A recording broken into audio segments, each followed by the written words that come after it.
Bonsoir, bonsoir, bonjour, c'est Congo News 24. Chers téléspectateurs, comme toujours avant de commencer notre émission, nous disons merci à Dieu, nous disons merci à nos chers abonnés et téléspectateurs qui nous suivent partout dans le monde entier et en RDC. Chers téléspectateurs, chers Internet, émission Alléluia à Somo, parce que dégâts dans l'Assemblée nationale, beaucoup de vidéos. Donc, batu danger ko buka baché dans l'Assemblée nationale. À la une, chers téléspectateurs, la stratégie de Kabound pour convaincre les députés de Kabila. Wana est sa premier point na biso bande konanga Kabound a yindisi. Ndenge stratégie déjà confirmée 250 députés. Bon, l'anda extrait, peut-être qu'on développe ensemble. Deuxième point, chers téléspectateurs. Oh, balobake yindi na kati Assemblée nationale. Mabunda, abendani akimi dona abimi akei, plénière est suspendu.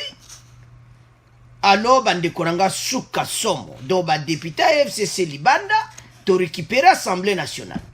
Et on va parler encore de la coalition FCC Cash, qui n'existait que pour l'intérêt d'une minorité qui a travaillé pendant 18 ans pour tuer ce pays. Alors, tout développons ensemble l'émission Nabiso. Alors, chers téléspectateurs, la stratégie de Kabound pour convaincre les députés de Kabila.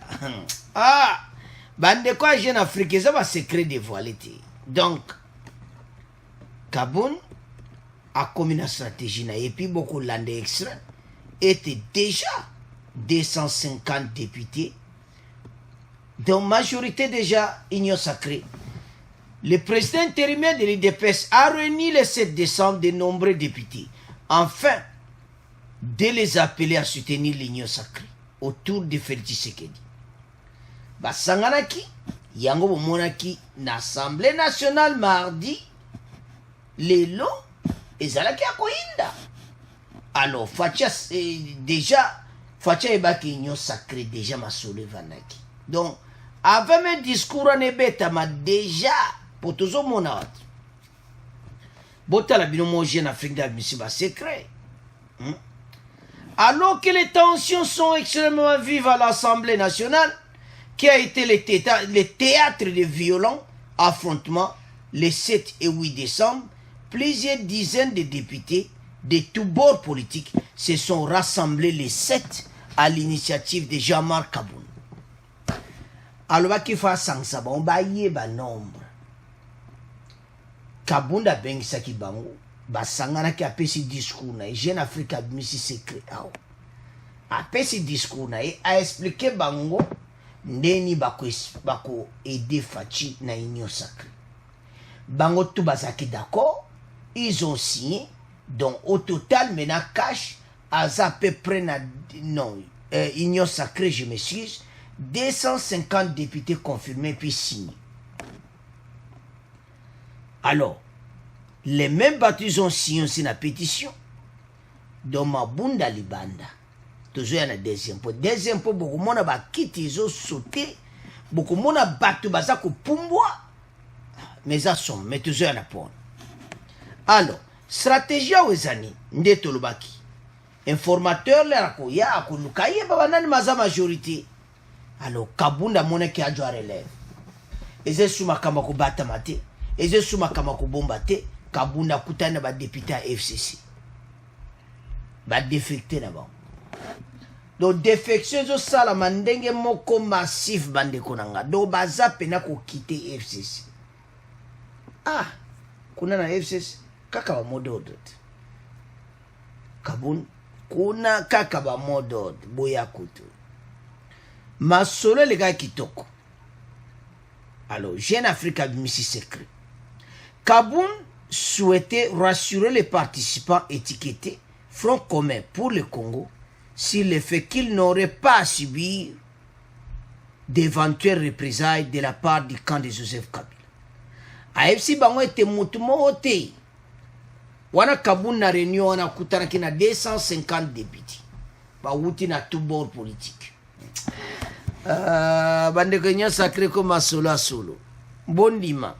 Jeune Afrique sera commis eza makambo solo. Kabunda sagana bango nyonso. Les 7 lundi. Ba solo li.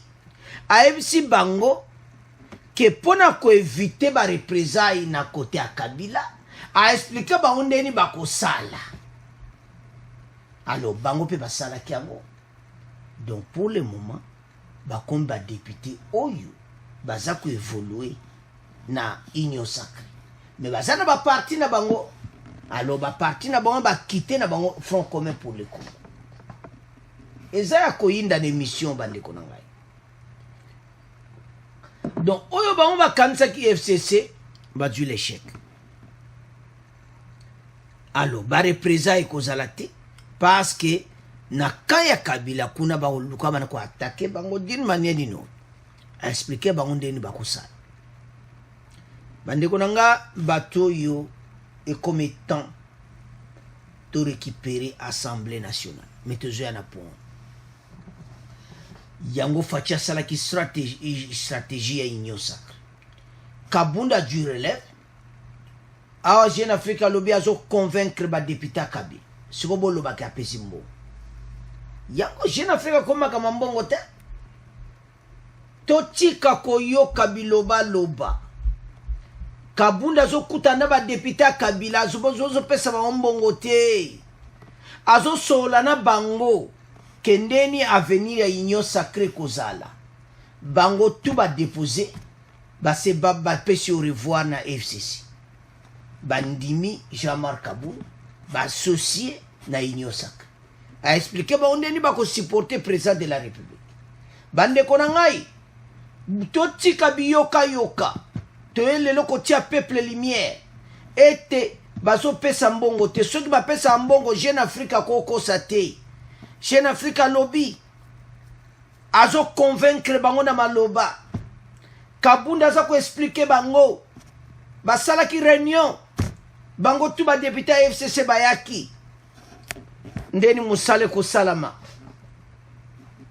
O facha lobaki. Benu kisala me banda donc musala pene bandi. Et comme il va kisalu pene bandi.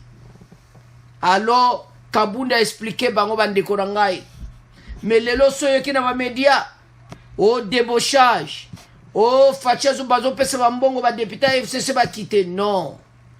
Bande korangai comme na assuré 250 députés ba comme na union sacrée. Majorité. Si 500, bon, on va 250. Alors, bah, partir à Moussous, 250. Donc, majorité union sacrée. Donc, et faciliter tâche à informateur.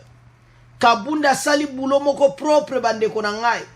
Yango, mbutu ezaki na Assemblée nationale. Boko mona yepe Kabunda na kati ya vidéo mais tozo ya na poana. Alors, tolanda extrait oyo, bon, to continue mission na biso. La requalification de la majorité au Parlement annoncée par le président Tshisekedi dans son discours à la nation est un tournant historique, estime Daniel Mbao, député du mouvement de libération du Congo de Jean-Pierre Bemba. Le discours du chef de l'État, c'est un discours rénovateur. C'est un discours qui jette les bases pour un changement total et radical. C'est le tournant de l'histoire. Nous, le mouvement de libération du Congo, nous saluons la position du chef de l'État et nous sommes d'accord avec les réformes qui sont proposées pour donner un sens aux élections qui seront plus tard organisées en République démocratique du Congo. Pour Chéribin Okende, membre de Ensemble pour la République, parti cher à Moïse Katumbi, ce discours du président Tshisekedi est maintenant attendu au niveau de sa matérialisation. Un discours positif et nous attendons maintenant sa matérialisation pour voir comment nous pouvons, la main dans la main, permettre à ce que le pays de cette insignifiance finalement qui ne fait que la honte de l'Afrique et la honte de l'humanité. Pour les Franco. Mais les Caches soutient que la majorité s'est effritée car beaucoup de membres du FCC ont fait défection. Les Caches affirment avoir récolté plus de 250 signatures et demandent la démission du bureau de l'Assemblée nationale. Des échauffourées ont éclaté l'après-midi au Parlement. La police a dispersé à coups de gaz lacrymogène les partisans du Cache qui brutalisaient les députés FCC à l'extérieur, mais à l'intérieur, des députés ont cassé des meubles pour empêcher la tenue de la plénière. Alors, chers téléspectateurs, Tolandiwana, député Daniel Mbauya MLC, a lobby Keza un tournant historique annoncé à Fachi et commission Koto Tambola. Tolandi Suya ensemble pour le changement était Moussala et Banda. Alors, Bande Konangai, Batu Oyo, Moussala na bango en tout cas, et s'il n'angwa, donc, union sacrée a du place, Yamoto Landual Toyoki, Daniel Mbao, ou MLC, paye ensemble pour le changement, Ba Oyo, Bazana Kati et union sacrée. Donc, Bande Konangai, Moussala Bandi Boyoki, MLC ne Bazako appuyer.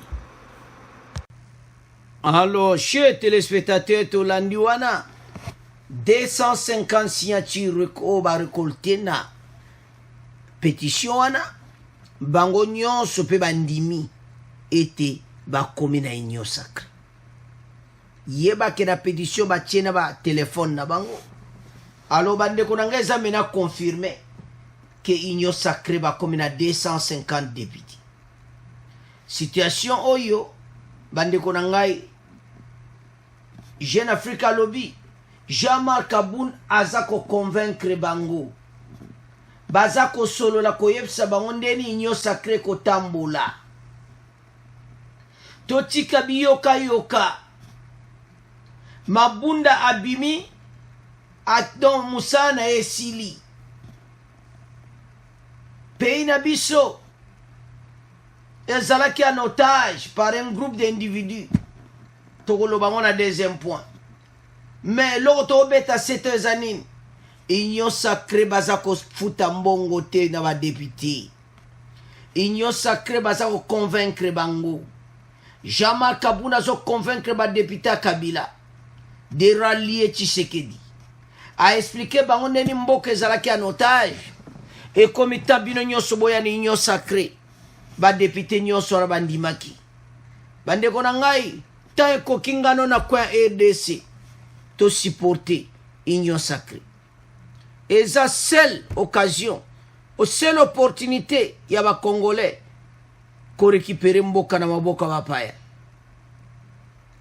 Bandeko na ngai, et comme temps, to tika biyoka yoka, oyo nyonso wana eza biyoka yoka, peuple tozala sima union sacrée, poto longi bango.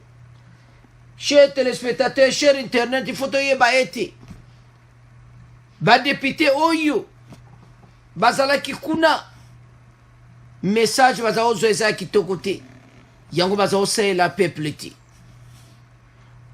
eza mawa komona ete peuple congolais zo continue ko souffrir ba y a un groupe d'individus et comme temps oyo Jean-Marc Abouna zo kutana na bango nyonso ba député Kabila. Jeune Africa Lobby, la stratégie de Kaboun pour convaincre les députés de Kabila de rallier à Tshisekedi. Et puis salami déjà toza bazana 250 bande konangai. Totika biyoka yoka awa ceux qui ba pesa mbongo mais Jeune Africa lingaka loba. Mais bazo pesa mbongo te. Et comme temps comme il avait dit lui-même Kaboun qu'il y aura ni coalition, ni cohabitation. Tournons la page. C'est-à-dire, déjà, les députés, on va sortir qui na Kaboun. Ma solo betamaki. Ba kozere salami. Alors, li solo salami kito. Alors, bande konangai. Eze sengonde mboke zokende pour le moment. Parce que, bata FCC, ma solo sili. Ma solo sili na bango. Bajaki mboko en otage baeba kite ete congolais un jour afungola miso ko mona makamtu ba osala mabe Fachi aibete base ba osala musala o ezo laksa clairement comme base a IDPS bazo sala grand boulot bande ko somoni Jeune Africa komi boy et laksi pena Kabunda osala grand boulot ko récupérer tous les députés. Bonjour messieurs, bonjour. Bon, vous voyez l'union sacrée, il y a une mission spéciale pour le peuple congolais. Le peuple d'abord. Alors, oui, je vais quitter. Allez, ma solo bandi. Bon comprendre les gars. Là-bas, FCC a que des mots d'ordre. Il est temps de quitter, rejoindre l'Union sacrée.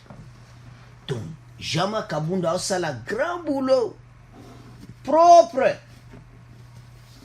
Bande konangai, tout récupérer mboka. Et ça y est, ma boko va pas. Bato basé sur un pouvoir ti. Bakolobani lissus. Tout récupérer mboka na biso. Jama Kabuna comme kuye moko le devant. Ko kuta na ba député nyonso a FCC ko biso la na bango si l'union sacrée. Ko convaincre bango ba quitter Kabila. Eza ma kama gauche droite. Eza ma mbongo te. Jama Kabuna l'accès diplomatie wa apprendre pas faci. Chile. Donc ba gagner tout. Donc côté FCC pena batu ba ke bande konanga. Batika le pena vite. Alors, chers téléspectateurs, chers internet, Jean-Marc Kaboun stratégie et réussir union sacrée en avant. Alors, tu tigi pour nabino, tu comme le Canada deuxième point. Chers internet, chers téléspectateurs, deuxième point, Ezaya Koyinda, Assemblée nationale, Janine Mabunda décide de suspendre la tenue de plénière et des activités en commission jusqu'à nouvel ordre. Donc, bah, kiti ko pende donc eza sombo ko mona ba vidéo ba petit bato a FCC mabe do bato a FCC do mawatro ba député ba FCC bango ba quitter Assemblée nationale eza ki somo bande konanga. La coalition FCC cache n'existait que pour l'intérêt d'une minorité qui a travaillé pendant 18 ans pour tuer ce pays. Bwana Noël Tchani mais toujours y en a pour to bandana oye yindi na Assemblée nationale bande ko pétition salamaki plénière ba organizaki mais ba kataki parce que bango balinga basala ba travaux ya plénière mabunda ata musalisusu Assemblée nationale. Alors ba député oyo nyonso bakitaki FCC na basanga na oya na union sacrée ba mone comme tantôt récupérer Assemblée nationale. Bande ko lele zay journée historique ba récupérer ngo. Ba député FCC bazoluka ba porta ko kima. Malasi. Bande ko nangai. Ba si bango. Esili na bino. Donc batu oyo histoire na bango esili. Parce que bazayo ko mona bakanga payer en otage dans l'Assemblée nationale. Banda présent annonce qui une nouvelle majorité. Et puis pétition dans l'Assemblée nationale ba kwesi bureau mabunda. Alors bato a FCC bazo séparati. Parce que bazo mona d'abord bazo perdre ba député. Et puis bango bazo monake bango bazana majorité décision fatie à Dieu union sacrée ba sepel nangote. Alors ezaki mbutu o balubaka ko yinda entre ba député ya cash ya union sacrée na ba député FCC police a ko intervenir bande ko tato tala ba image to lo ameato za wapi ngulu ba kiti ezo bukana donc. Alors mabunda à suspendre ba séance bande ko soko tali ba député ya FCC so tali parti à PPRD baza vraiment batumabe mene balingi ba banda ko oh voilà ba réunir baloba sur maï nakin électricité et tout ça le social va discuter est-ce que où est-ce que locate bolimbisa bande konanga ba si ba onke ba séance ezate mabunda aza destitué. Alors mobulu kota ki na kata Assemblée nationale biloko zo panzana ba gauche droite bande konanga ezaki mobulu. Donc soko tali ndenge biloko zo polo ame. Alors battu comme étant ba quitter Assemblée nationale kutu. Mais bah ça le cas changement de camp bakite côté AFCC baye côté Union Sacrée. Alors tolanda ba image au mobulu salamaki ndeni plénière katanaki bon to continuer mission na biso. Alors botala ndenge destitution ya Mabunda podium wana place ya tele makaba kolongola ngo dans Mabunda destitué donc na palais du peuple nde bozolanda wana live bandeko na ngai podium na esiko oyo atelemaka yango wana bakozwa yango okomona nde bakolongola ngo balongoli yango baokita nango place Mabunda atelemaka bazwi yango oyo nde bazobuka yango sikoyo wa place Mabunda atelemaka babuki yango donc fini mpona Mabunda donc histoire esili donc Mabunda destitué. Alors, chers téléspectateurs, Yindi. Donc, on va le Yindi, police a obligé à côté de Kati. On a les bandes qui sont placées dans Pexi Bango, Bango Pena Masona, Bango ici. Les députés sont dans les bandes à FCC. Alors, et j'ai accueilli des bandes qui ont comme un Union Sacrée. Alors, ndenge za bozomona na kati baza kokima do police akoti mpona kopekisa désordre eza na kati ezaki somo bandeko zoma bapolisier bango baye babengani bango kuna na kati bazonga kuna na kati parce que kuna na kati bazopekisa bango barenir ti baye bango bakorenir ti. Alors entre badepute Union Sacrée na badepute ya FCC donc ezalaki akoyinda na kati bandeko na ngande bozomona wana police mutaye kotia calme na kati o balobake yindi suka. Alors bandeko na ngai o balobaka ke fin ya FCC masolo esili au revoir FCC pour récupérer mboka na biso pour récupérer parlement. Alors Union Sacrée en marche. Donc na kati kuna bandeko ozomwana bakiti ezokende donc ba yebisi place oyo Mabunda vandaka balongoli kiti na ye bozomona kabuli wana donc batu nyonso pena baza wana bango tout donc ozomona pena ke match esili nango fin ya batu ekoti FCC masolo na bango esili bandeko na ebite donc nde bozomona wana c'est fini baza sur na place te. Alors bamasolo siko kobanda badepute wana nyonso bakite FCC babito bimi na bombu donc moi badepute oyo bozomona wana bazaki ya FCC balongwe parce que kuna ndoko ezati. Alors bandeko na nga temps ekoki et comme il t'a récupéré parlement, t'as récupéré tout. Tous dans la joie l'Union Sacrée Bani Moussala. Alors, chers téléspectateurs, nous avons suivi. Donc, comme il y a un problème sérieux, parce que Mabunda Longwe, FCC Bazomona Pena comme il y a Souka. Assemblée nationale Kuna. Président Alongo Kouta avant même informateur il y a Salongo présidente il y a Assemblée nationale plus de 250 signatures ezaki na bata PPRD ba signa ki on ba député bele ba quitter et loko nito loba bandeko na ngai que to comme on a désordre on a tout ça mais et l'autre nito loba c'est important ezali comment pays na biso ezaki dirige. Siko tali refoulement wana so tali ba député bazaki na passe na motema bazaki en otage ce qui bazozwa ba député en otage biso peuple congolais en otage et ça va toujours na deuxième point mais to lo bano que plénière ezali shooté katani de bomoni ba désordre wana les a signalé pas na bango ke FCC bozali sur na place. Police a pexine ka entre ba député Mabunda et tout ça.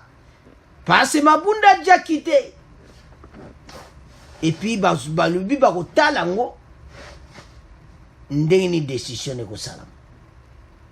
Alors, chers téléspectateurs, chers internautes, tu récupérer l'Assemblée nationale, tu récupérer Mboka, pour battre oyo bozomona bandeko nanga, ezo sala passe. Notre pays, notre beau pays, est comme un groupe à battre. Alors, bandeko nanga, dongo yo kapina bitumba, babunda ki pena entre ba député ya FCC, na ba député Union Sacrée.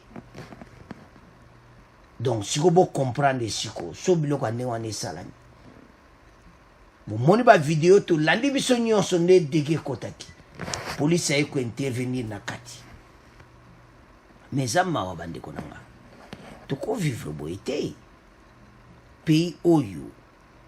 Et ça pays Oyo, tu souffres mingi pendant 18 ans. Tu as deuxième point.